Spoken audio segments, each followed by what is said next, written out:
Welcome everyone to another episode of Indie Reads Aloud. Today we have children's book author Linda Hansen back to join us to read another story to us. If you have little people in your life, go grab them, bring them to the screen or turn on the speaker so they can hear, because this is going to be a really fun story. Welcome, Linda. I'm so glad you're back on the program again. I cannot begin to thank you enough for having me back again. Of course, your stories are lovely. Well, I'm thrilled.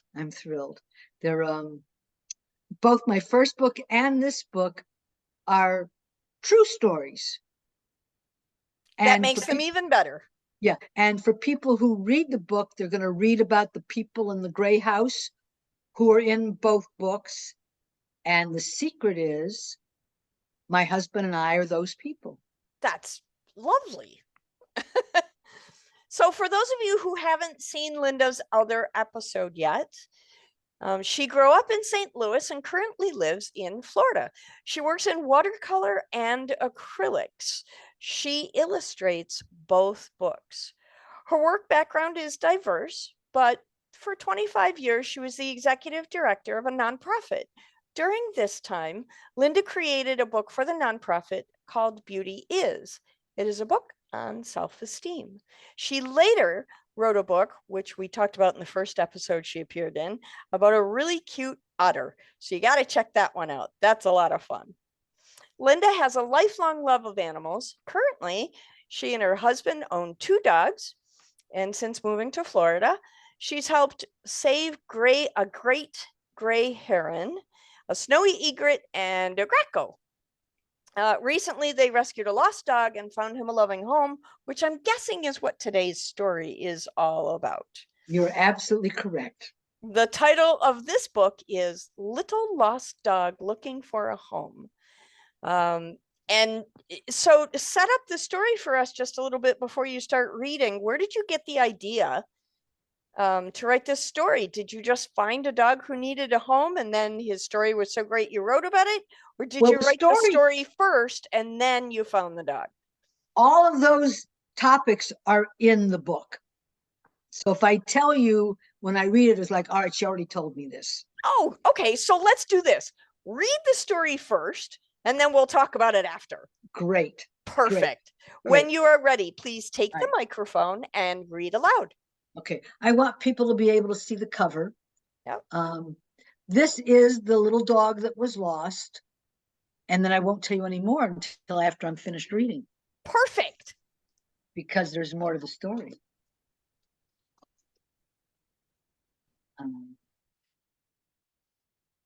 And everybody needs to remember that every picture you see were watercolor paintings that I did.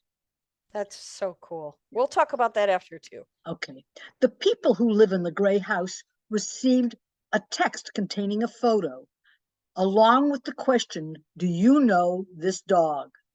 No, who is he? They asked. Where is he? The nice lady who sent the text lives 5 houses away. She was taking a walk and found the little dog all alone walking on the street. The people in the gray house walked the short distance to where the little lost dog and the nice lady were standing.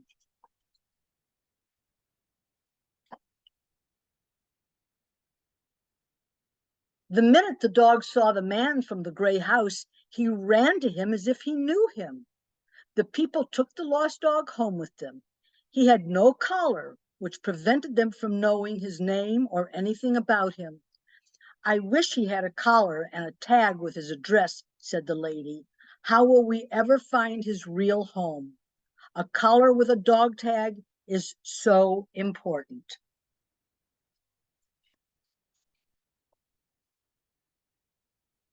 I will call you Little Boy, said the man, as he gently put the little dog in his car. The man drove to an emergency clinic where a special tool called a wand was used to see if the dog had a microchip. If he did, it would show the name of his owner, their address, and their phone number. Sadly, his owner never had a chip placed in Little Boy. It was impossible for the people in the gray house to contact anyone. The people didn't understand why the owners of little boy didn't make sure their dog had a microchip.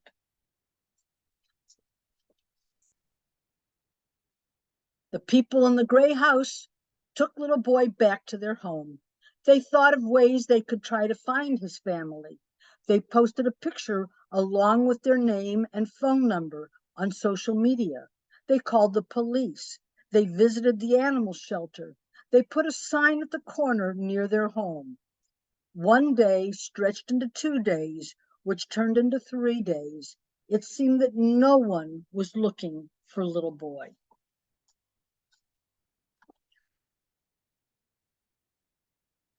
The people in the gray house have 2 dogs of their own.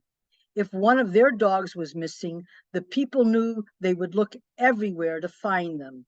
They couldn't understand why no one was looking for little boy. Having a dog is having another family member. It is a responsibility.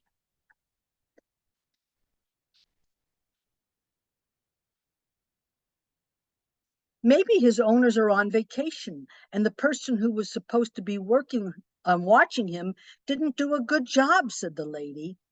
Maybe his owner got sick and an ambulance came to the house and little boy ran out of the door while the paramedics were taking care of his owner, said the man.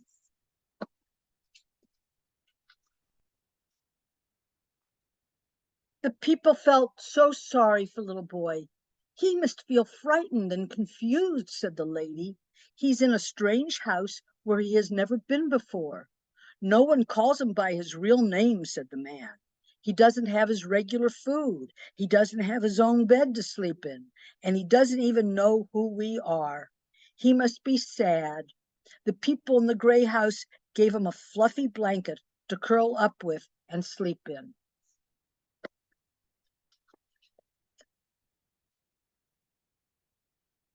Even though the people didn't know his real name, the sweet little dog always seemed happy to answer to little boy. The people remained sad that no one was looking for him. They never received even one phone call. They took little boy to several nearby veterinary offices, hoping that when they walked in, someone would say, "We know that little dog." But they had no such luck.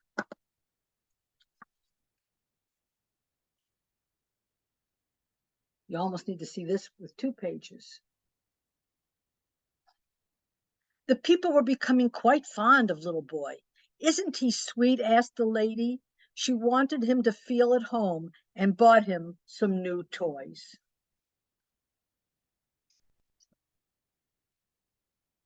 The people in the gray house have many friends and neighbors.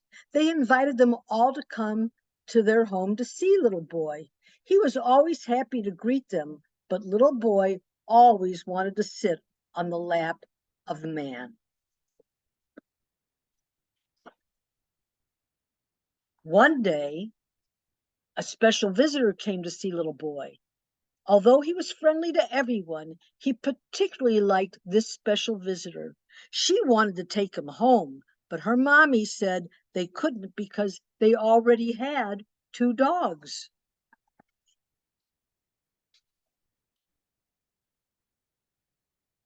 Four long days passed. The lady and man continued to try everything they could to think of, but nothing worked. Then they received a message from a friend. She said her neighbor was very sad and lonely, and perhaps little boy might be the perfect dog for her. The lady in the gray house called their friend's neighbor, and they had a long talk. "May I come and meet little boy?" the lady asked.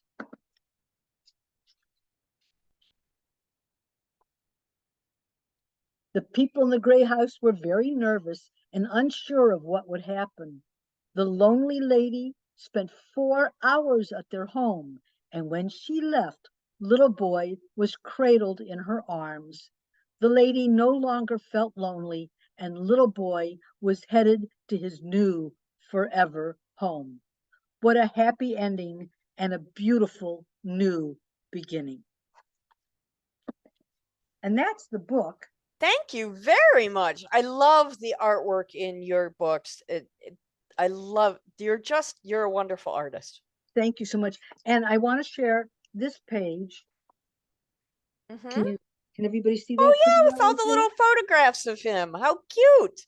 Those are photographs that his mom has sent me. And it also says, what can you do to make sure your pets are safe? Collars with pet ID tags are important. Are they microchipped? Training pets with a recall is important. And so I think that where it's a fun story and it has a happy ending, um, I think it's important that children learn the responsibilities of pet ownership. Absolutely. You know, and with the holidays coming, and of course people may watch this well after the holidays, but pets are not toys. They're not a Christmas gift, or they're not a birthday gift that a month later you get tired of and take to a shelter. Exactly. They're a for life commitment. They really are. They really Yeah. are. And unless a family is prepared to make that commitment, they shouldn't buy it for their children. And the children who read this book hopefully will get taught that by their parents. Absolutely. I think it's a wonderful message. And I think it's also important that we remember that if we want to rescue a pet, it's best to go to a no-kill shelter and rescue from them.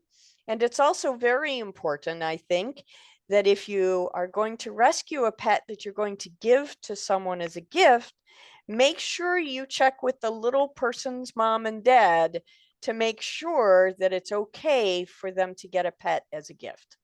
Absolutely, absolutely. There's I mean, I'm a dog lover, but I don't care what a pet is. Sure. Pets are special. I've had as a child, I had pet ducks, I had aquariums. Well, I had aquariums even as a grown woman. Um, I had dogs. I've only had one cat. Um, but Yep. I've had birds. I've had Yep. birds. I mean, I love animals, and and people always ask me what's your favorite, and I go animals. I don't have Animals. a Yep. favorite. Yep. I like all animals with appendages.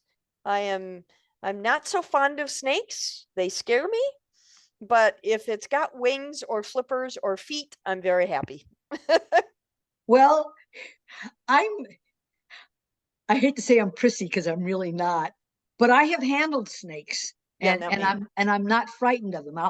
If I see somebody out and they've got a snake around their neck, I'll ask permission and then I'll go touch the snake. And if they want to put it in my hands, it's fine with me. Yeah, I'm not that brave. Thank you Well, so much for sharing your book with us today. And I really appreciate that you do the artwork for your books because I know how much work it takes to do that. My husband is an illustrator. So I know the overwhelm that can go into children's books. So I really appreciate that you're creating literature for young people. well, it's indeed a great honor. And I paint in watercolor, so it's one thing if you illustrate on the computer Hmm. and you move things around and you grab this and you grab that, but each one of my pictures are original watercolors. So I maybe didn't like the first one, which means I have to do a second one, Sure. you Yeah. know, or But maybe I just, that's part of the adventure as well. yeah, yeah, it Yeah, is. It truly is. And I thank you for acknowledging my artwork. of course. I look forward to you coming back the next time you have another book to share with us. I thank you so very much for this opportunity. You're Actually, welcome. these are paintings of mine that you can see over my shoulder. Those are my Fantastic. dog. Those are my dogs. That's awesome. You should write a book about your dog so you can incorporate those paintings. Oh, that's an idea. I might. I hope you have a wonderful year and I look forward to having you back on the program soon.